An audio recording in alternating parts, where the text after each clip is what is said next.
En tant qu'éducateur ou éducatrice, vous vous efforcez de cultiver des liens avec vos élèves, les autonomiser et les faire participer activement au processus d'apprentissage. Mais avez-vous jamais réfléchi aux moyens par lesquels les opinions et les choix des élèves s'intègrent dans les activités d'apprentissage? Misez sur cette approche d'apprentissage centrée sur l'élève pour renforcer les liens, l'autonomie et la participation active des élèves. Fondé sur une conception axée sur l'utilisateur, ce modèle pour les jeunes, par les jeunes, encourage les jeunes personnes à collaborer en vue de planifier et instaurer des activités et des possibilités d'apprentissage correspondant à leurs besoins et intérêts particuliers. Pourquoi? Démontre aux jeunes qu'ils sont des contributeurs actifs et importants au processus d'apprentissage. Habilite les jeunes à identifier les questions et les initiatives qui leur sont pertinentes. Cultive les compétences de leadership et de communication. Intègre l'apprentissage socio-affectif, amplifie la voix des élèves, autonomise les jeunes pour définir leur propre expérience d'apprentissage. Première étape. Définissez le problème en posant les questions suivantes à vous-même, aux autres enseignantes et aux élèves. 1. Est-ce que les installations scolaires offrent un accès équitable et sécuritaire aux activités pour l'ensemble des élèves? 2. Est-ce qu'il y a des enjeux sociaux ou culturels qui doivent être abordés au sein de l'école? 3. Est-ce que la culture, les pratiques et les programmes scolaires ignorent ou écartent certains regroupements d'élèves? 4.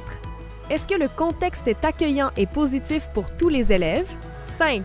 Est-ce qu'il y a suffisamment de diversité dans les programmes d'études ou les programmes parascolaires offerts aux élèves? 6. Est-ce que la participation étudiante est généralement faible? Deuxième étape.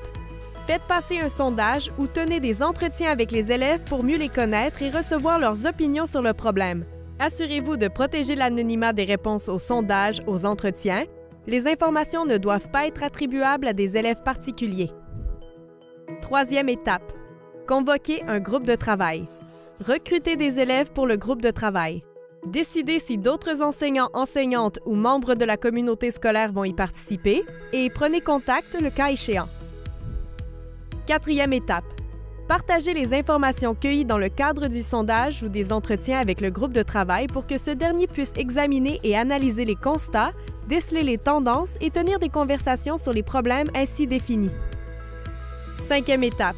Planifiez et tenez un atelier de conception dans le cadre duquel les élèves commencent par réfléchir individuellement à une variété de solutions. Mettez les élèves en petits groupes et invitez-les à mettre en commun leurs solutions, offrir des réactions et commentaires et choisir et développer une solution en tant que groupe. Avec le groupe dans son ensemble, faites le bilan en vue de définir les thèmes communs et tranchez sur une solution finale. Sixième étape.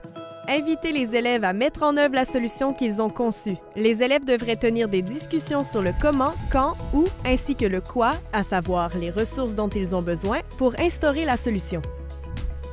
Septième étape. Les élèves mettent en œuvre la solution. C'est la réalisation de l'objectif que le groupe de travail s'était fixé. Mettez en pratique la solution et assurez-vous que les membres du groupe de travail assument leurs différents rôles et responsabilités. Voici 3 exemples de solutions que votre groupe de travail pourrait proposer. Nous avons trouvé que pour les filles qui ne participent pas aux équipes sportives de l'école, il n'y a guère aucune autre possibilité d'être active après l'école.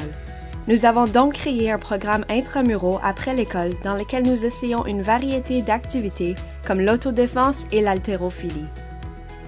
Nos vestiaires ne sont pas un lieu sûr pour tous les élèves à notre école. Nous avons collaboré avec l'administration scolaire en vue d'installer des cabines de change privées et nous avons mis des adages et des images inspirants sur les murs intérieurs.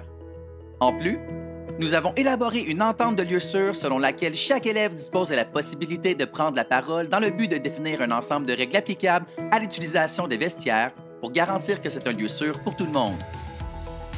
Nous avons remarqué une tendance à la hausse pour le vapotage à notre école, donc nous avons décidé de déployer une campagne de sensibilisation à l'échelle de l'école et encourager des discussions sur le vapotage dans notre école. Huitième étape. Il faut vérifier que l'intervention donne lieu aux effets positifs souhaités par le groupe de travail. Collaborer avec le groupe de travail pour élaborer et faire passer des sondages ou des entretiens aux participants à l'initiative pour recueillir et analyser les commentaires. Neuvième étape.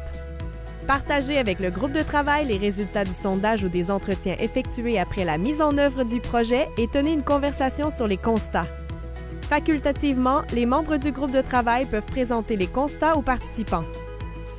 À vous maintenant d'autonomiser vos élèves, écouter leurs opinions et les soutenir dans leurs projets en vue de définir leurs propres expériences d'apprentissage. Téléchargez dès aujourd'hui la trousse d'outils pour l'apprentissage centrée sur l'élève.